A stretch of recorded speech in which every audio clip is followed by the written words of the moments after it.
Ayer, familiares de 6 víctimas de la masacre de Villas de Salvarcar mostraron su indignación por la liberación de Israel Arzate. Fueron ante el fiscal de la zona norte, Enrique Villarreal, para manifestarse y dijeron que había incapacidad de las autoridades estatales para tener en la cárcel a un delincuente. Adrián Cadena, uno de los padres, consideró que no es posible que una bola de abogados y greñudos, palabras de Adrián Cadena, hayan demostrado tener más poder que el aparato de justicia del Estado.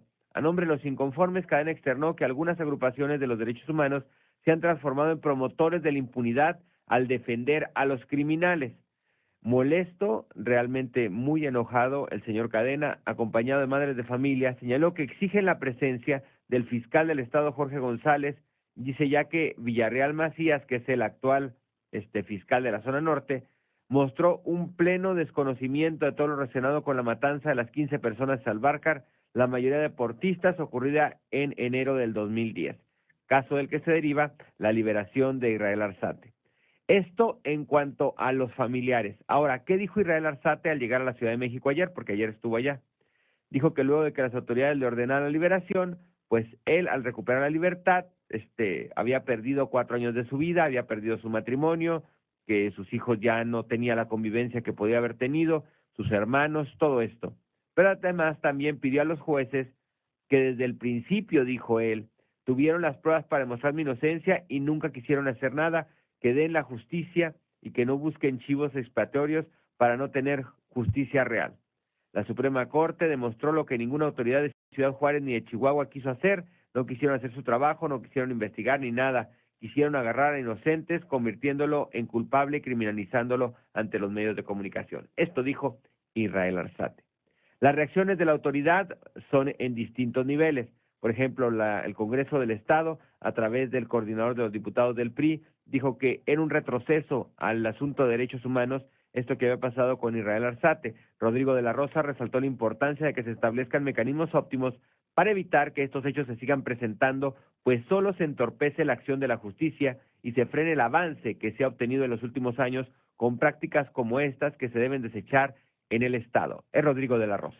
Que eso tiene que ver más que nada con una justicia que se estaba solicitando desde hace rato. Se llevó hasta la máxima ente que tenemos en el país, que es la Suprema Corte de Justicia de la Nación.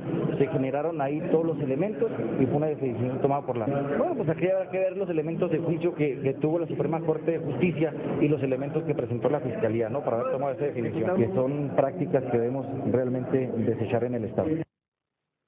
Bueno, el asunto de la tortura, ¿no? Esto de la tortura tiene muchas veces cosas que ver en lo que es la libertad de las personas que puedan estar involucradas en un caso criminal.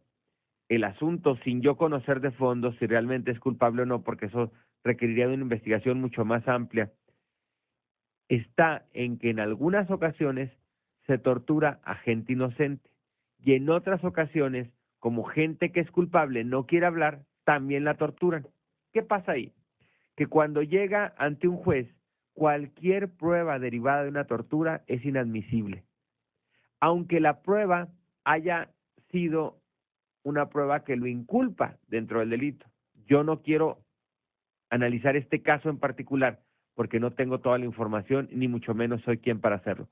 Pero así pasa, ¿no? Entonces, hay casos en los que la persona es totalmente inocente y se le lleva y a fuerza de golpes y de torturas se le obliga a que declare. Y hay casos en que la persona sí tiene una relación con el delito y de todos modos se le tortura y se le obliga a que declare cosas que a lo mejor sí son verdad, pero al haberlas declarado a través de la tortura, quedan desechadas automáticamente por las instancias judiciales. Entonces hay que tener cuidado en decir es culpable o no, él y cualquiera, porque aquí lo que la Corte dice es el procedimiento para obtener las supuestas pruebas no vale, por lo tanto las pruebas no valen. Entonces, no quiere decir que las pruebas hayan existido o no, sino simplemente que no valen. La Fiscalía General del Estado analiza reiniciar el proceso judicial de Israel Arzate Meléndez. Así lo dijo el fiscal a Nadia Sosa. Aquí está el reporte.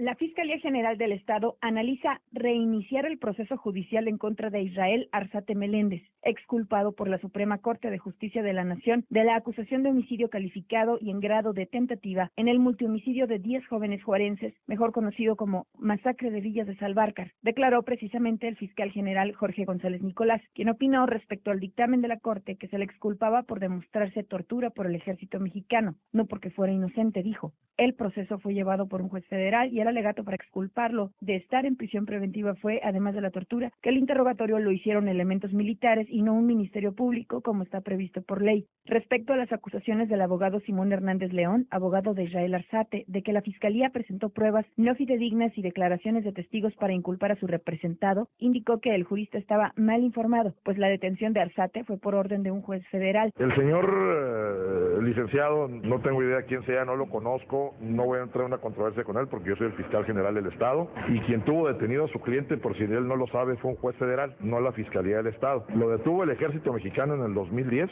y después fue un juez federal cuando negó el amparo quien lo tenía detenido, estaba a disposición de un juez federal, no de la Fiscalía. Y la Fiscalía, la entonces Procuraduría de Justicia, aportó elementos suficientes para que un juez local y un juez federal considerara que había esto.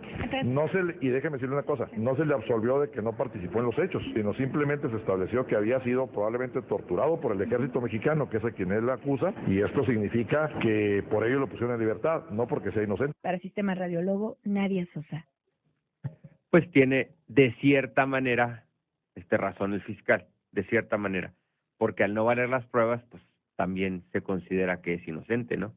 Si no valen las pruebas, ¿cómo puedo implicarlo en estos hechos si fueron a golpes como les obligaron?